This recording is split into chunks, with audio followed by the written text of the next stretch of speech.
So good evening. We are so excited to welcome you to today's webinar focusing on student press freedom and censorship in collaboration with the Student Press Law Center, Georgia First Amendment Foundation, and the UGA First Amendment Clinic.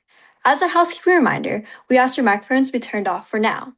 This webinar will conclude with a Q&A session with our First Amendment experts, so write those questions down or put them in the chat for the meantime.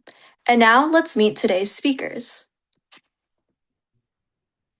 Good evening, everyone. My name is Zelda Lerner, and I'm a student journalist at Midtown High School, where I serve as editor-in-chief of the Order Yearbook and news managing editor for the Southerner newspaper.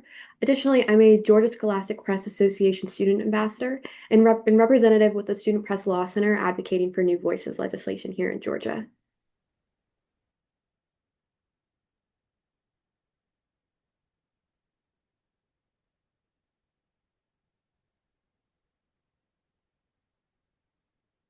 Hi, my name is Isabel, and I'm a junior at Richmond Hill High School.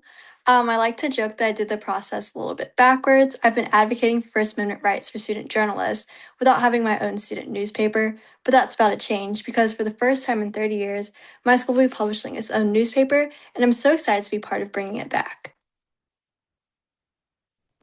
Hi, everyone. My name is Carly Judenberg. I'm from Marietta, Georgia, and I'm a 2L at the University of Georgia School of Law. This is my second semester working as a staff student attorney at the Georgia First Amendment Clinic, and I've loved getting to work in this clinic. It's been such an incredible experience. And throughout my law school career thus far, I've had a lot of exposure to First Amendment law, and I've taken a really significant interest in speech rights, especially in the context of student journalism. So it's an honor to be here today and help these students. Hi, my name is Nick Ames. I'm from Houston, Texas. I am also 12 at University of Georgia School of Law. This is my first semester as a student staff attorney with the First Amendment Clinic, and it has been an amazing opportunity to get to apply all of the case learning and theory we learn in class to projects that really make a difference for the important First Amendment rights in our country. And I'm so excited with the progress that this team has brought and with the possibilities of this bill.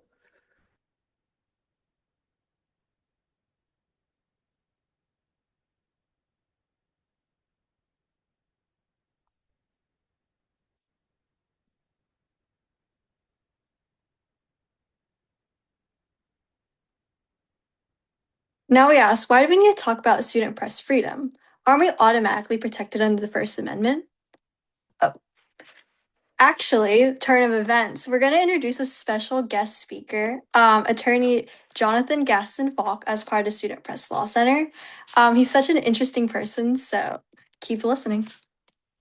Isabel, thanks so much. I appreciate it. And one of the reasons why I'm jumping the gun is a little bit is I have another webinar in 10 minutes, so I do have to apologize. But I wanted to put this out there that I'm a staff attorney with SPLC. I help staff our free legal hotline for anyone who has questions here. If you happen to be a high school student journalist, once you become a college student journalist, please feel free to reach out to our free legal hotline for any sort of legal question under the sun that might arise through your publication process. But for our purposes here, our legal team puts an eye on some of these new voices coalitions. And if we have a bill introduced, we want to make sure we're scrutinizing that language properly.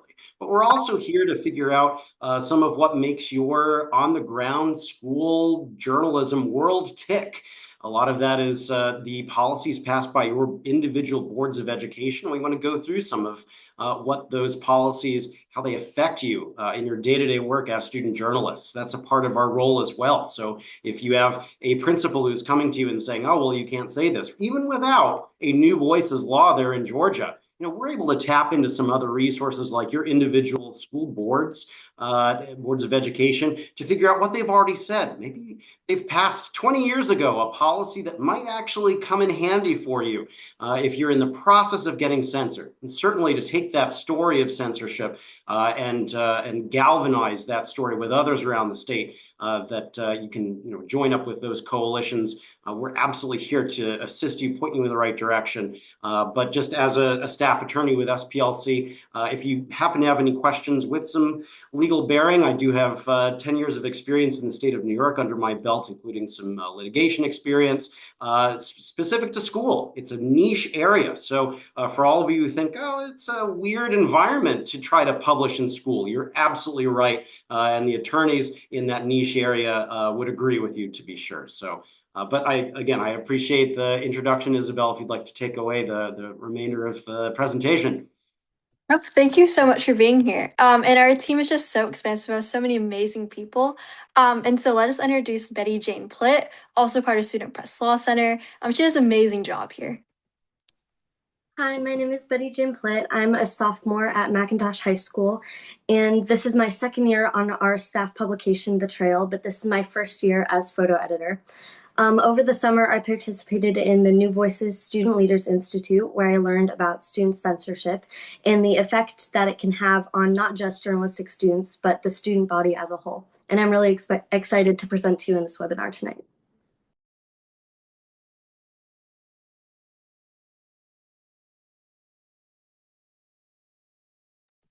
And then moving forward, we of course have to ask the question, why do we need to talk about student press freedom?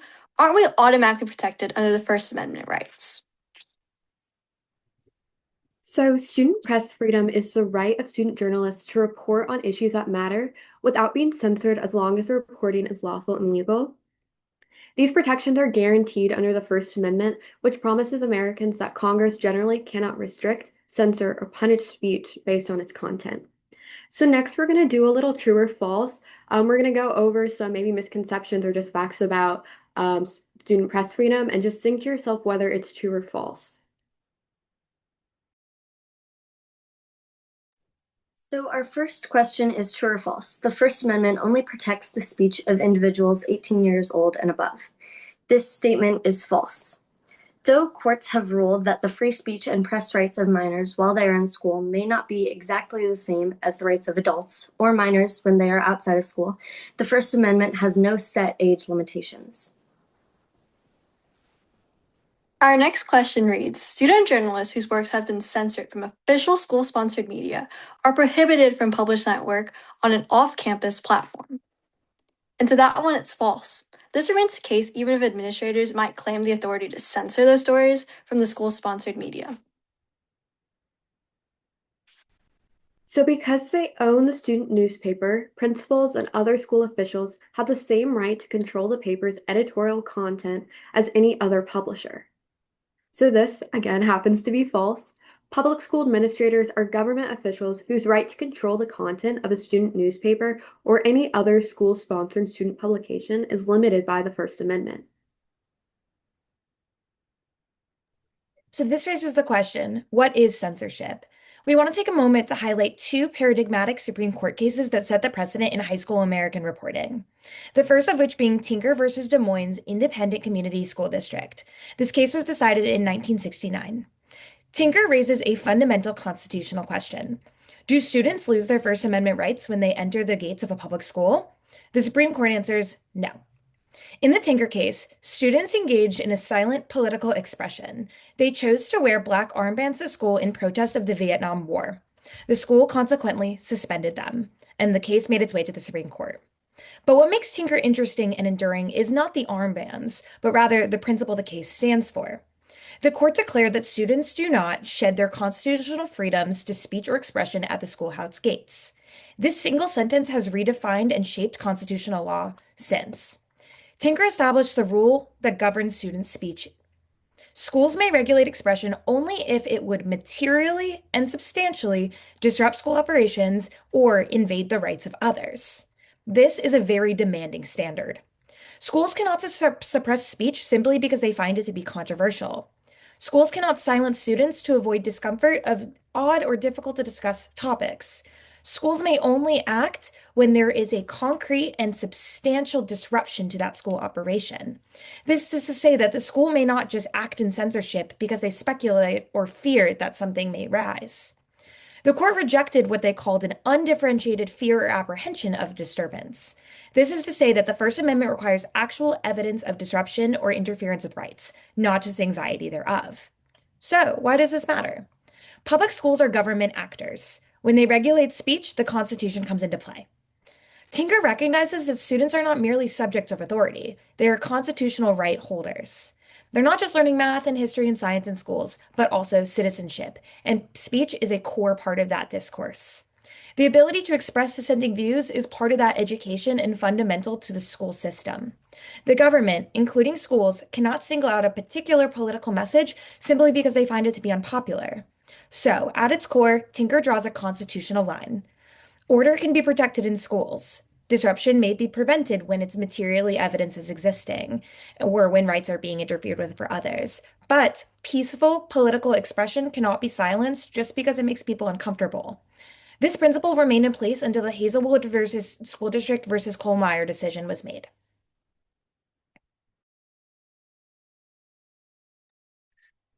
In 1988, the Supreme Court decided Hazelwood v. Kuhlemeyer.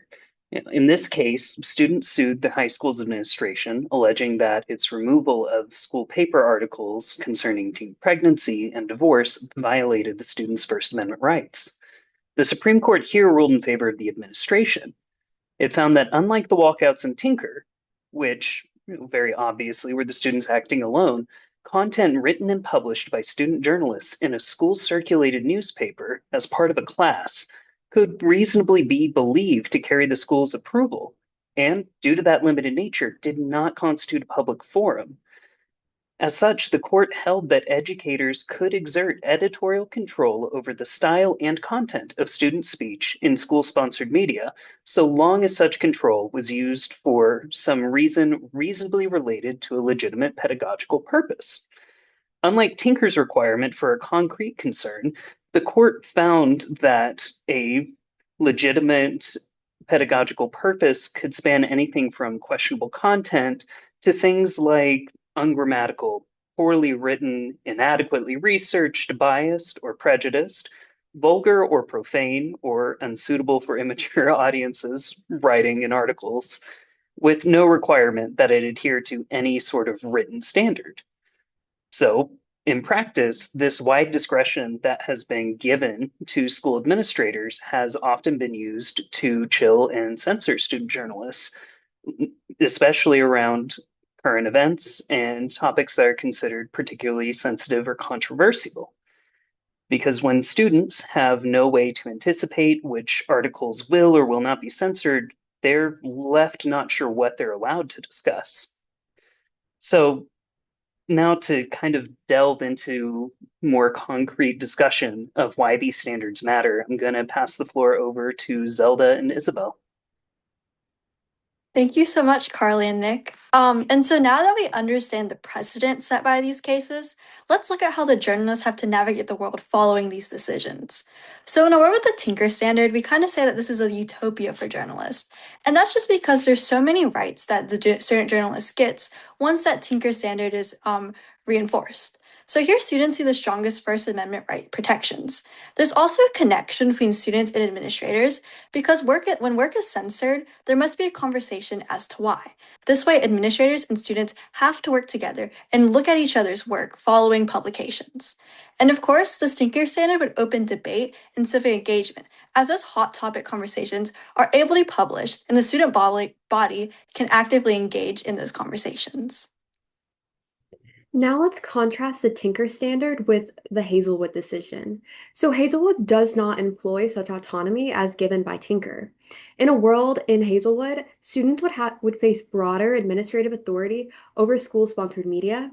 There'd be a greater risk of removing controversial topics, and there would be little to no connection between administrators and their students since open conversation would not need to be facilitated.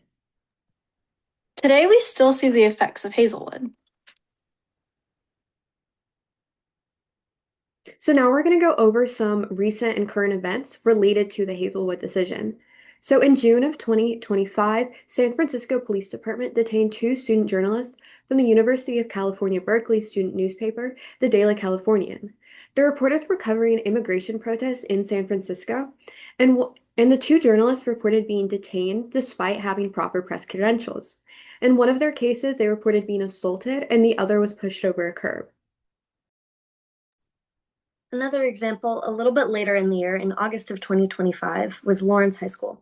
Lawrence High School officials were illegally censoring student journalists and intimidating their advisor following a recent lawsuit, according to a new court motion.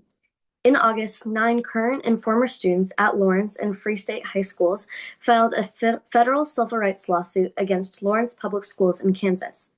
The district's use of Gaggle, which is a controversial AI surveillance tool that flags and removes files in the district's Google Workspace, was deemed a safety risk, allegedly, which violated their privacy and press freedom rights. They also claimed that student leaders are suppressing their right to report on the lawsuit itself. And finally, on October 15th of 2025, in a letter published by the Indiana Daily Student, editors were told indirectly by administrators that an October 7th print edition could only include information about homecoming and nothing else. After student media director Jim Rodenbush and the student editors separately protested the order as unlawful censorship, Rodenbush was terminated by the university. IU Media Director Dean David Trelansky then told IDS editors that all print editions were eliminated, starting with the plan on October 16th. SPLC's First Amendment attorneys have reversed this ban, but countless counties are still seeking legal support. So, while these events listed are examples of censorship nationwide, I think it is also important to zoom in on the impact it has on Georgia as an individual state. Referencing the laws earlier, Georgia does not have a Tinker Standard law officially passed and has looser laws on what administration can censor. A bit under a month ago, a portion of the student body at my school participated in a midday walkout to protest recent ICE activity across the country. Our staff was able to get sufficient coverage on the event and planned to wait to figure out what to publish until the next week. But that same day, members of administration came into our classroom and questioned students about our publication's course of action and what we were planning to do with our coverage. They thought it may make the school look bad. Because we were at a crossroads on what to do next, our editorial board decided to reach out to the Student Press Law Center, SPLC, to ask what the best course of action was. They immediately replied and made us aware of our rights. Luckily, the situation resolved itself and it didn't require any legal action, and we were able to publish 2 stories. One, a news brief on the walkout that had no bias, and one was a personal anecdote from one of our staffers. While our situation was resolved peacefully and diplomatically, many schools across Georgia are facing the same censorship daily, but they may not have the same easy solution that we have. Luckily, there are steps that you can take when facing censorship. Number 1 is to know your rights. Even though Georgia doesn't yet have a new voices law, student journalists are still protected under the First Amendment. Understanding your rights is the foundation of any response to censorship. The Student Press Law Center, SPLC, can help clarify what legal protections apply, explain your options, and guide your next steps before you take action. So our second step is to communicate first and meet with the censor. Before escalating, meet respectfully with the person responsible for the censorship, whether that's an advisor, principal, or district official. Ask them clearly to explain their concerns and reasoning, and set a specific timeline for follow-up. Often, open communication helps resolve misunderstandings before they grow into bigger conflicts. Our third step is leading professionally. Students often have more freedom to challenge censorship than their advisors who are employees of the school. Take initiative with professionalism by staying focused, calm, and factual. Focus on educating others about why press freedom matters and how it strengthens your school's community. Step 4 is to appeal and document. If discussions don't work, use your school's grievance or appeal process. Collect every piece of evidence you can. Meeting notes, emails, drafts, and written instructions are good. Stay organized and persistent. Strong documentation not only supports your case, but can also be critical if the issue moves beyond the school level. Our last step is to go legal and to go public. When all internal options are exhausted, it may be time to take your case to the court of public opinion. Write an open letter, contact local media, or share your experience ethically on social media platforms to raise awareness. If administrators still refuse to reverse their decision, consult the Student Press Law Center or an experienced media law attorney to explore what their legal option is appropriate based on your evidence and case strength. So next, we're going to dive into the New Voices movement and how we've been focused on New Voices in Georgia. So as of mid-2025, 18 states have adopted New Voices legislation, which protects student journalists' free speech rights. These laws provide student media with protections similar to those of professional journalists by restricting censorship by school administrators. If the New Voices bill is passed, this would guarantee student journalists the right for free expression in school-sponsored media, prevent administrators from censoring lawful stories simply because they are controversial or critical. It would also protect advisors from being punished for supporting their students' work. And finally, it would recognize student media as a public forum, giving students editorial control while still holding them accountable for ethical journalism. So what does this bill look like? If you're interested in getting a more comprehensive look into the actual bill, the link to one of the model bills that is used by New Voices advocates across the state is in the chat. So New Voices bills say that student journalists determine the content of student media and cannot be censored except in rare circumstances that we'll get into momentarily. School officials also cannot engage in prior restraint or administrative review, which is where they have to approve your student media before it can be published or distributed. And school officials cannot hold student media to the point where it would no longer be newsworthy or you have missed a publication deadline. New Voices bills protect your advisor from retaliation for supporting your student press rights. Often, what we see is that administrators will not censor a student journalist directly, but will tell advisors that if students publish certain stories, they will lose their jobs or be reassigned or suffer other professional consequences. These bills make sure that your advisors cannot get in trouble just because they refuse to unlawfully censor you.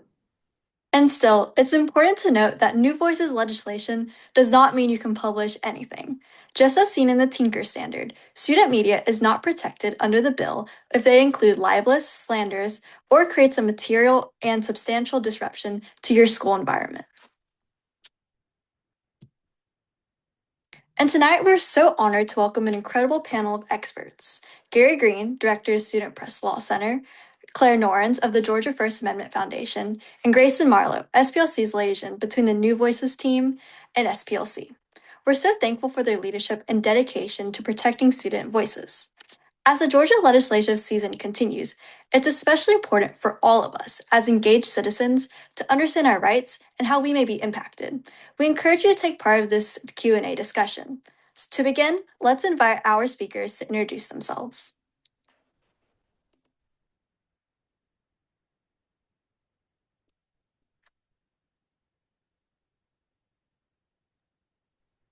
So, hello, everyone. Thanks for joining. I'm Clare Norins. I am a board member of the Georgia First Amendment Foundation, which is hosting tonight's webinar. And I'm also the director of the UGA First Amendment Clinic. So work closely with Nick and Carly, who you heard from earlier.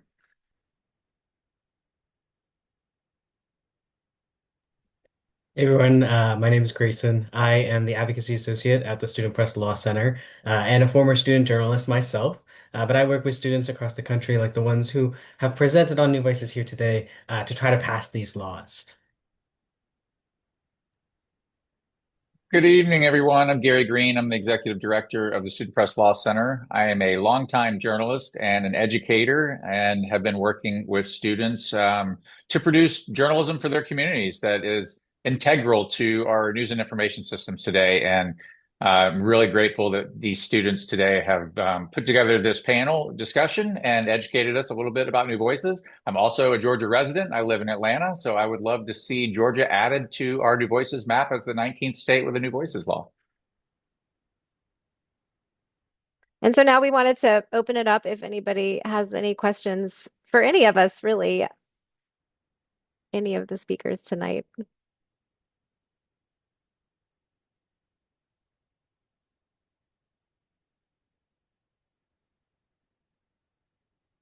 So there's one in the chat. With the rise of the digital media age, how does the concept of a school-sponsored publication hold up? So that's one question. Why don't we answer that one and then there's another one too. We'll get to that next.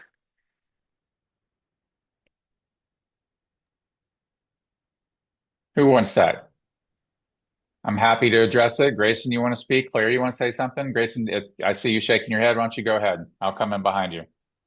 Sure. I mean, I think that school-sponsored publications have definitely diminished over the last couple of decades. Unfortunately, we do see a lot of school-sponsored publications moving out of actual print physical editions and towards this digital landscape. Many students rely on different websites to publish their contents now.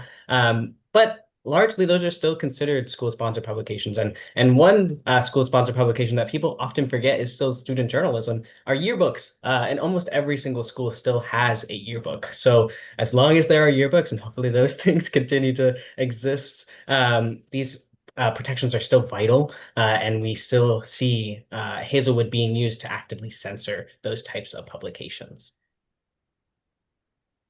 Great. So that kind of answers the second question, which was, does the traditional Hazelwood framework of school censorship make sense in an era where student journalism is often existing online and off campus simultaneously? And I think just to echo what Grayson is saying, unfortunately, the fact that we've moved into the digital age has not decreased the influence of Hazelwood on school administrators. Rigor in censoring journalists. I wish it were different, but whether it's in print or online, Hazelwood is still a problem. So our next question is for Georgia specifically, what arguments resonate most effectively with lawmakers who may be skeptical of expanding student press protections? That's a great question. I think Gary or Grayson, probably a good one for y'all. I would just say the one thing that we try to really tell everyone is that protect student press laws are bipartisan. I mean, we want students across the political spectrum to have the right to elevate their voice and report with authority in their school and in their community. We have had success in passing new voices laws in blue states. We've had success in red states. The political climate changes sometimes daily, sometimes hourly. And so you just want to really, speak to your lawmakers to say, what students are learning in high school and college are preparing them to be actively involved citizens. And it teaches civic engagement. It teaches them about democracy. And, that is not a partisan, it's just not a partisan issue. Grayson, what am I leaving out there that you might want to add to that? Yeah, I mean, I would even challenge that it's expanding student press freedoms, but rather it's clarifying the rights that students have, and when administrators can come in and properly educate students. This is really about teaching students, journalists, proper journalism education and allowing them to explore ideas that maybe make us more uncomfortable or maybe make us a little worried, but they're in the rooms with trained media advisors, having these conversations, learning how to fact check, learning how to find good sources. And those are exactly the kind of skills that they need to go out in the world when they graduate. Great. And I see that Dr. Joyce Morley has a hand up, so the floor is yours. Thank you. I hadn't planned to be on camera today. I've been on camera all day long, but in listening to this is awesome. And I thank you all for it. I am an educator, and I've been an educator over 30-something years, and I was on the DeKalb County School Board for 12 years. It is so important for students to have a voice. Without a voice, there's no presence. Without no presence, there is no choice. And we are preparing students for the future. And I think that in publications, as long as it's fact-checked, it's right, it's accurate, they should have the right to be able to speak up and speak out. This is a country that's supposed to have a First Amendment right. And so we must be able to prepare students now in order for the future, because we're not going to be here forever. And we have to recognize a lot of the control with the administration and some of the school boards, and as a witness, is for control. And so it's to silence them, but we're there for the students. And if the students don't have a voice and have a presence and a place, then it doesn't matter. That's why education is here, for the students. So students do deserve to have a voice, and we need to make sure that we actually facilitate such a process. Excellent. Do you know any legislatures you would like to talk to about that? I do. Yeah. So yeah, I'll make sure that I do that. That's why I was eager to get on here to see how I can help out. Anything that I can do to be able to facilitate, making sure that this takes place. It's important. Yeah, it's very important. And so, I mean, part of tonight's, purpose is to help folks. Obviously, you think it's important because you signed up and are here at the webinar, but like to understand why it is, on the ground so important for these journalists to have some law that protects them because constitutional law currently doesn't if they're operating in a school-sponsored publication or broadcast. And we just need to let folks, at the state capitol know that people care about this. I do have some legislators I know personally, and most certainly I'll be making sure. And I do use Instagram, I use Facebook, I use Blue Sky, I use Twitter. So I use all of them. And when I have information, I'm like the late John Lewis said, the Congressman John Lewis, if you see something that's not fair, not right, and not just say something, but above all, do something. I'm one of those who's willing to do something. Well, we're so glad to have you in our ranks. Thank you for joining. You're welcome. Thank you. Other questions from folks? You can either shout them out or drop them in the chat. I think there's one in the chat there, Claire, Did I from miss Adam. one? Oh, yes. Sorry, Adam. So what issues and supports for students across countries across counties have you seen as a result of recent student marches and student press coverage of these events? This is one that we were talking about just earlier today. This has really been a common theme coming into our hotline over the last several weeks. We're actually about to put out a blog post and Q&A about it on SPLC.org in the coming days. But essentially, students are writing in asking, do I have the right to cover this protest and this walkout? And the short answer is that, if it is disruptive to school, you as a journalist don't get a pass to say, I'm going to skip class and I'm going to walk out on school just because all the other students are. Either you're likely going to be looking at some sort of punishment as well as the other students who took part in the protest. But the other thing that I would also clarify for all of the students here is that if you're covering a protest, just keep in mind, you can't do both. You can't be a protester and cover it as a journalist. And when those waters get muddied, that's where we see a lot of things go wrong. We have seen some journalists who have been arrested in in participating in a protest. Even though they were a well-known journalist, and then their peers have been arrested while covering the protest from the same publication.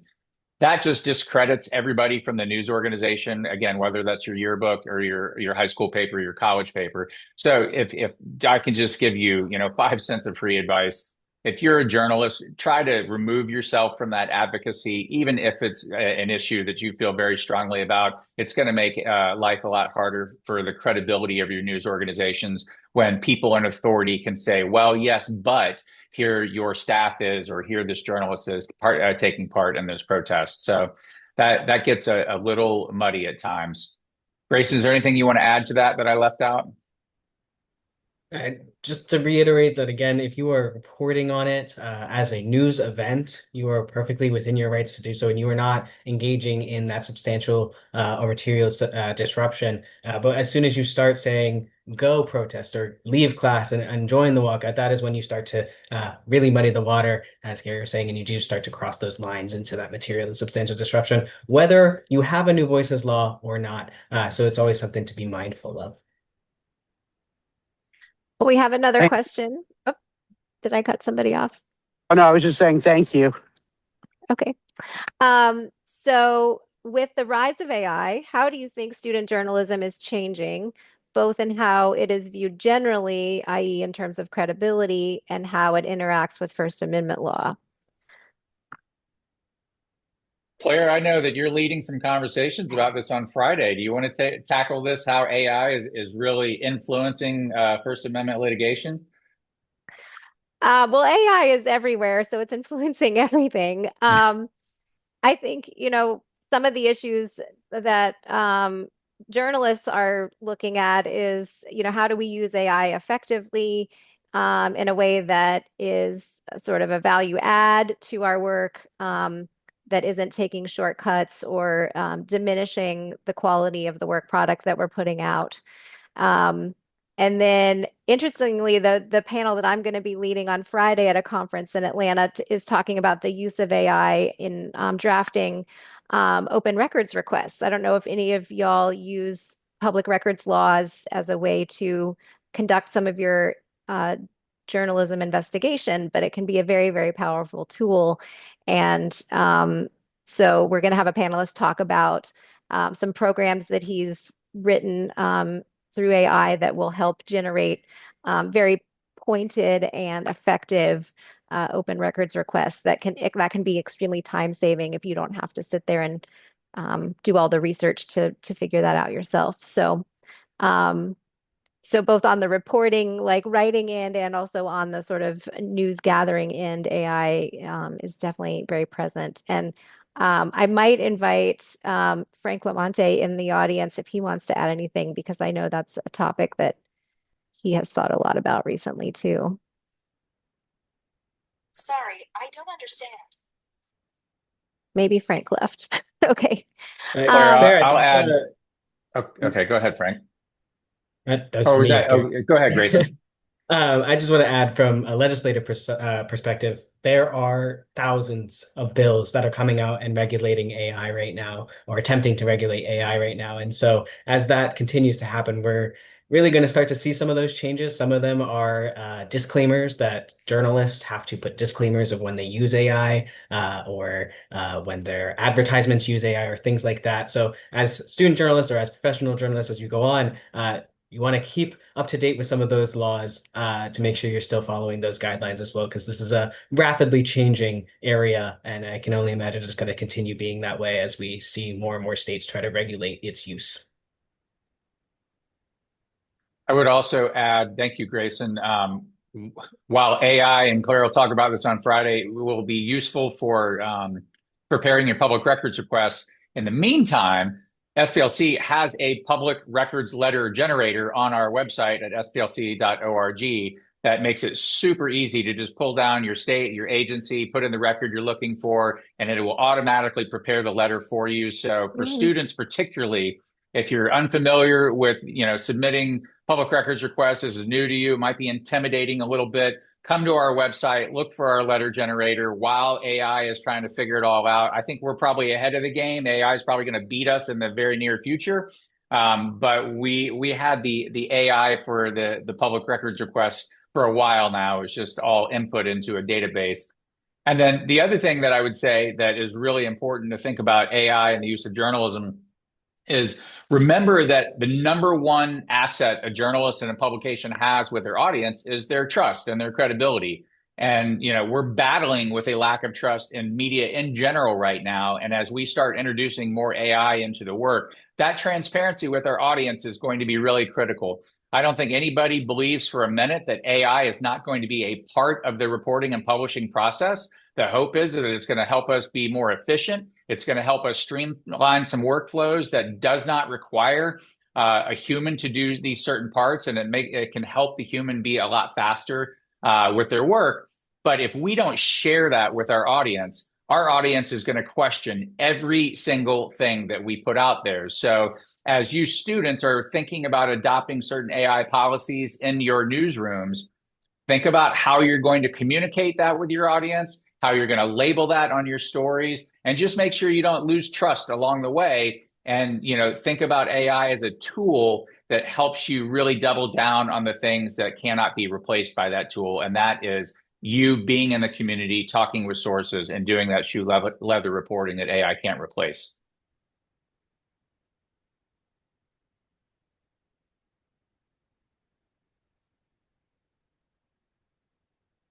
Do we have any other questions? Yes, Carly. I have a question I'd like to ask anyone who has an answer or input. I'd love to hear. So, we've seen a big increase in school justifying censorship under the language of safety or mental health or school climate. So, I was curious how you all think courts should evaluate those justifications without allowing them to become a blanket reason for suppression of speech. Like, where do you draw the line of important versus disruptive and uncomfortable?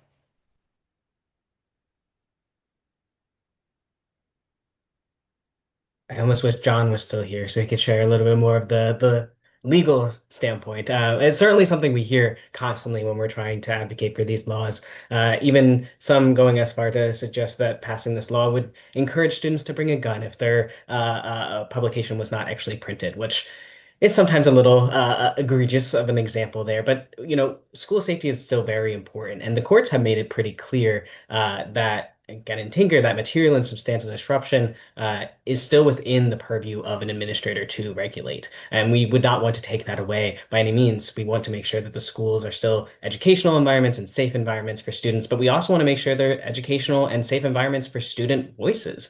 It's very important to hear from the students themselves about what is going on, both within and just outside of their schools, and what's important to them and their peers.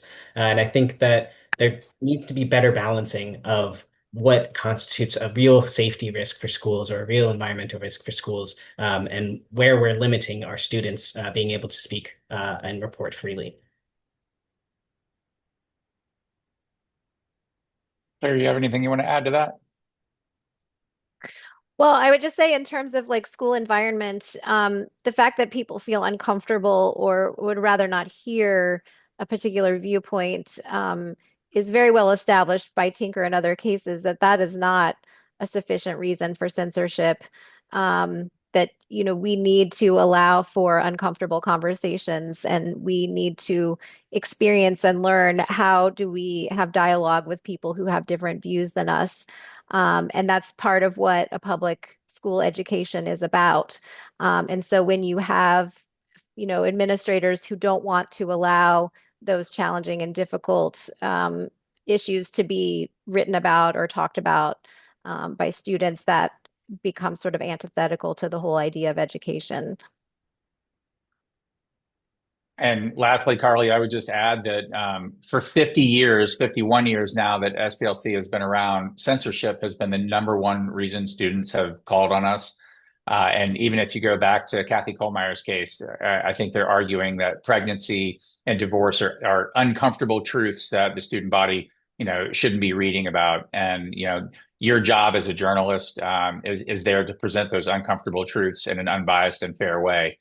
And so, remembering that to do that, just really sound journalism, unbiased journalism, and present the story in an ethical way is the first step in making sure that you can get that story out to the public. Well said, everyone. Thank you so much. Thanks for the question.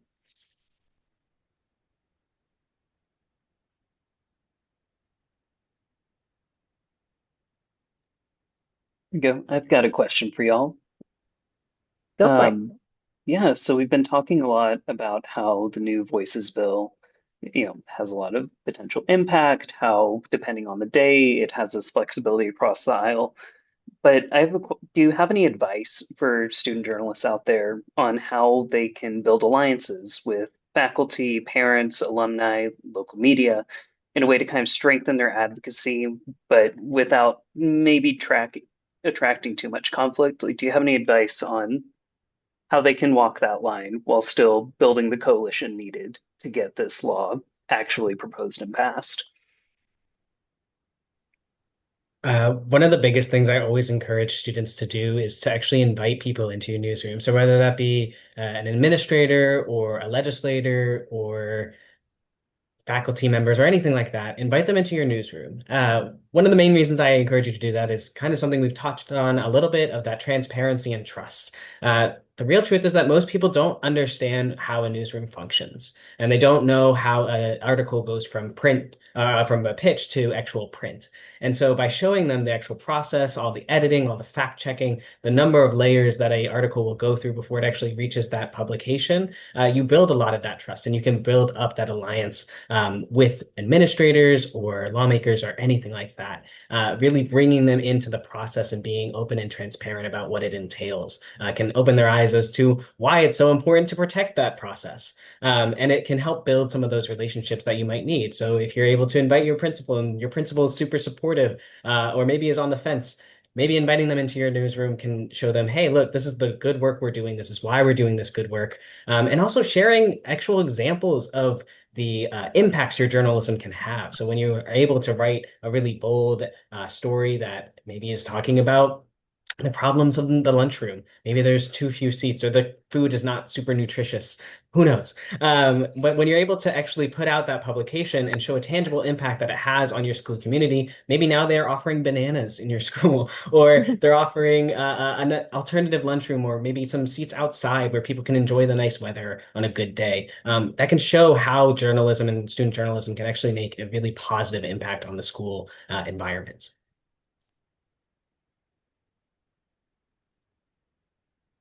Nick, I would also say that I always recommend students, whether it's in college or high school, to go and have a sit down with their administrators before the semester really kicks off, when the stakes are really low, and try to build that relationship and that dialogue.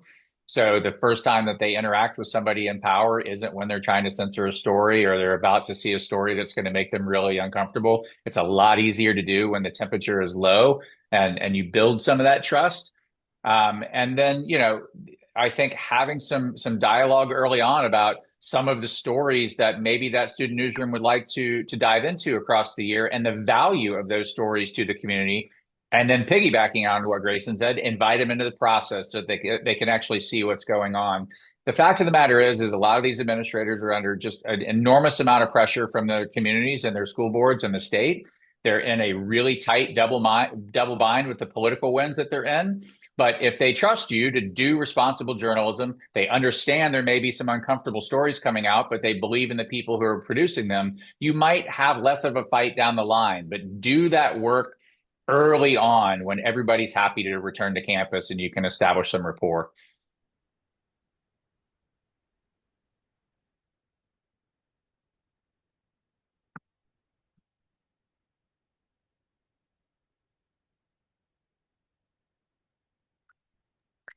Thank you. Isabel, your hand's up. Yeah, my question is kind of directed to Mr. Green. So I know you've been talking a lot today, but one of the things I was talking with, especially Grayson, is that I've been doing Student Press Law Center, like this is my first year doing it, and like my life has definitely been changed in the way that I can advocate for First Amendment rights. But Student Press Law Center, as you said, has been around for 51 years. And then as a Georgia resident, like just like myself, we don't have that New Voices law yet. And I mean, I've sent like countless emails. I think I've sent like 86 emails to different representatives just all over the state. And of those emails, like I think like 5 of them have like gotten that return of like, yes, I would love to talk to you. So like as a resident of Georgia and then of course the director of SPLC, what keeps you hopeful that a new voices bill can be passed? And just like makes you want to wake up every day and be like, this is something I want to fight for and continue to fight for. That's the easiest question I've received all night long. It's you. It's the young people. It's absolutely your passion and your just your passion to get your story out, to get involved in this work, to make a difference in the world, to create the change that you want to see in your community and in your state. And I'm fortunate. I get to go around the country and I meet students from high school through college. And then a lot of our students that got involved in this work stay involved for many years after they graduate from school. And they are the ones who are creating change. They are the ones, when we see lawfare across the country, when we see reporters' homes that are being raided by the police, when we see reporters who are arrested for covering protests, unconstitutionally arrested, when we see what's happening at the highest echelons of journalism, it's the young people that come to me by the thousands and say, you know what? I want to make a difference. I want to speak up. I want to get involved. I want to go talk to my legislators. I want to get involved in journalism because I believe of its role in democracy. it's so just inspiring to be around young people that want to create change and stand up for their rights. That is what fuels me every single day. It's so sweet. Thank you so much. I'm like this has changed me. Like I love advocating for this. And so speaking up to like everyone that does this almost like as a livelihood, like when I talk to Professor Norins, when I'm talking to Carly, when I'm talking to Nick, like their lives just being centered around this. And so it's so always so amazing to hear people wanting to stand up for me. And then I can stand up for other people. And Isabel, I would just say, Grayson, I'm sure can rattle off examples of all the states that have passed new voices laws. Sometimes it takes years. I think New York's going on year 8 or 9, and we still have a logjam. I can't remember how many years Washington State took, but it was enormous. Other states have passed very, very quickly. Sometimes, again, it's the environment is really right for a red state. Sometimes it's really right for a blue state. Sometimes all it takes is Dr. Morley to introduce us to her friends who are lawmakers in Georgia to say that they want to meet young people in Georgia who want to make a difference and pass a bill. So, I mean, don't get discouraged. I think what's really important is that you pass everything that you're learning down to the students coming up behind you. So we actually build a coalition that has momentum that carries on year over year. When you go to college, you stay involved. When you graduate from college, you stay involved. And when we do get that bill into committee, all of us just head down to the state house and we give that testimony and we convince them that this is an absolute right for students to speak up and we have to protect your voices.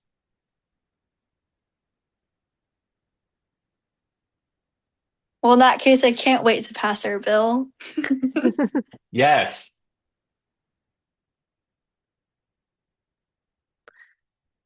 So any other thoughts, questions? That was a very resounding note to end on. What else has any other questions?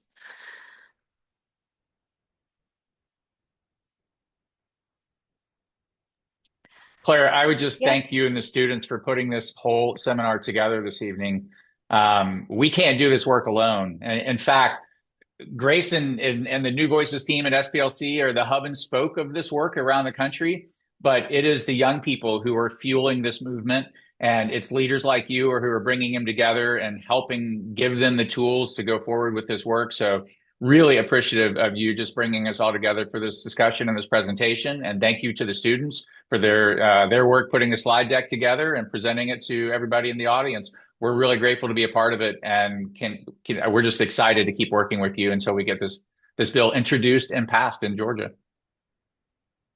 Well, full credit goes to Isabel and Betty and Zelda. This is really their project and their passion, and we are just happy to be supporting and helping it reach more people. So everyone, thank you so much for joining. Please talk about New Voices to your friends, family, and lawmakers. And we will be posting a recording of tonight's presentation on the GFAF YouTube channel. And so if you learned about this through GFAF, I'm sure you'll get some posts and emails about how you can watch it again or share it. So again, thank you so much for joining, and everyone have a lovely evening. Bye.